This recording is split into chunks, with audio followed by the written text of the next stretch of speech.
ইরানে মার্কিন ইসরায়েলের পাল্টাপাল্টি হামলাকে কেন্দ্র করে মধ্যপ্রাচ্যের সঙ্গে ঢাকা থেকে সব ফ্লাইট বাতিল করা হয়েছে।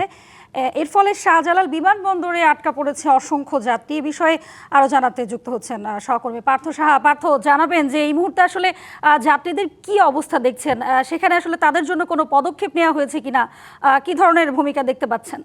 আমি যদি আপনার মাধ্যমে পদক্ষেপের যে বিষয়টি সেটি জানিয়ে রাখতে চাই। কিছু সময় আগে প্রবাসী কল্যাণ ও বৈদেশিক কর্মসংস্থান মন্ত্রণালয় থেকে একটি বিজ্ঞপ্তি প্রকাশ করা হয়েছে। সেখানে কিন্তু বলা হয়েছে যে সকল যাত্রীর ফ্লাইট বাতিল হয়েছে সেগুলো কিন্তু তাদের যে সকল যাত্রীর ফ্লাইট বাতিল হয়েছে তাদেরকে কিন্তু রাত্রি যাপনের একটি সুব্যবস্থা করার কথা কিন্তু বলা হয়েছে। এবং এই যে জায়গাটি, অর্থাৎ আমি যে টার্মিনালটিতে দাঁড়িয়ে রয়েছে, এই জায়গাতে মধ্যপ্রাচ্যে যাওয়ার উদ্দেশ্যে বাংলাদেশে যে সকল যাত্রী এসেছিলেন তারা কিন্তু দীর্ঘ অপেক্ষায় এখন অবধি পরিবার পরিজন নিয়ে এখানে অপেক্ষা করছেন। হয়তো তাদের ফ্লাইটটি সঠিক সময় না গেলেও পরবর্তীতে আজ রাত্রের মধ্যেই এই হযরত শাহজালাল আন্তর্জাতিক বিমানবন্দর থেকে ছেড়ে যাবে এমনটি প্রত্যাশা করছে। তবে এখন অবধি কিন্তু কর্তৃপক্ষ আমরা দেখছি ক্ষণে ক্ষণে এখানে আসছেন এবং তাদের যে নোটিশ, সেই নোটিশ বোর্ডে কিন্তু তারা যে শিডিউল বিপর্যয় এবং আজ সেটি যে ক্যান্সেল হয়েছে সে বিষয়ে কিন্তু একটি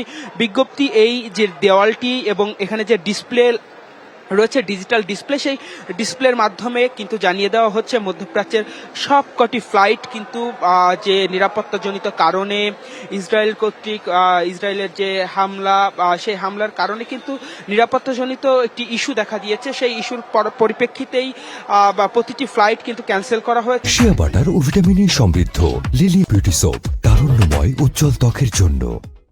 এবং যাত্রী যারা রয়েছে তাদের জন্য কিন্তু প্রবাসী কল্যাণ এবং বৈদেশিক কর্মসংস্থান মন্ত্রণালয় থেকে বিজ্ঞপ্তি দিয়ে তাদের রাত্রি যাপনের একটি ব্যবস্থা করা হয়েছে। তবে এখানে যাত্রী যারা রয়েছে তাদের সঙ্গে কিন্তু আমরা দীর্ঘ সময় কথা বলেছি। তারা বলছেন যে এই বিষয়ে এখনো তারা স্পষ্ট কিছু জানেন না এবং তাদের জন্য কিন্তু যে সিভিল সার্ভিস যে ডিপার্টমেন্ট রয়েছে সেখান থেকে কিন্তু একটি জরুরি সেবা নাম্বারও প্রদান করা হয়েছে। যাত্রীরা সেই নাম্বারে ফোন দিয়ে আসলে তাদের যে তথ্য সেটি কিন্তু কালেক্ট করতে পারে। তবে এই যে জায়গা, এই জায়গাটিতে কিন্তু আমরা দেখতে পাচ্ছি হাজার হাজার যাত্রী তারা অপেক্ষা করছেন সন্ধ্যা নাগাদ এই জায়গাতে ওমরা যাপনের জন্য।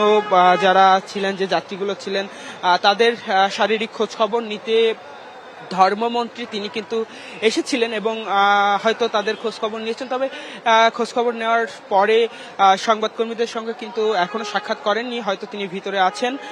তবে সবশেষ আপনার মাধ্যমে যদি আমাদের দর্শকদেরকে জানিয়ে রাখতে চাই, মধ্যপ্রাচ্যে যাওয়ার জন্য যে সকল যাত্রী এসেছিলেন হযরত শাহজালাল আন্তর্জাতিক বিমানবন্দরে তারা কিন্তু এখনো এখানে অবস্থান করছেন এবং মন্ত্রণালয় থেকে যে বিজ্ঞপ্তি দেওয়া হয়েছে সেই বিজ্ঞপ্তির বিষয়েও কিন্তু তারা সঠিক তথ্য এখনো পৌঁছায়নি তাদের কানে, এমনটি কিন্তু আসলে তারা বলছেন।